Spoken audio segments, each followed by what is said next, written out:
Seat pose challenge. Video பார்க்கறவங்களா மறக்காம like பண்ணுங்க. இது எப்படின்னா இவங்க சுற்றுறாங்கள, அவங்க சீட் போஸ்ன்னு நான் கத்தும்போது அவங்க வந்து சீட்டில் உட்காரணும். கேவலமாக என்ன ஸ்டைலில் வேணால் உட்காரலாம். 2 பேரும் ஒரே மாதிரி பண்ணாங்கன்னா அவங்க 2 பேரும் அவுட் ஆயிடுவாங்க. Okay, 3, 2, 1 seat Bose.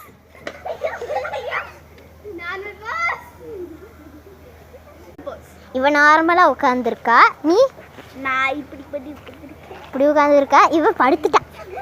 ஓகே, போக போகிறேன். ரித்தி வெளியே வர போகிறான்.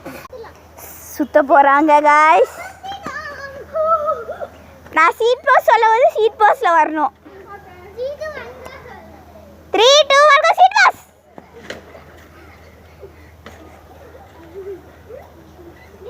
இப்படி உட்காந்துருக்கா, இவ படுத்திருக்கா, இவ இப்படி உட்காந்துருக்கா. பார்ட் 2.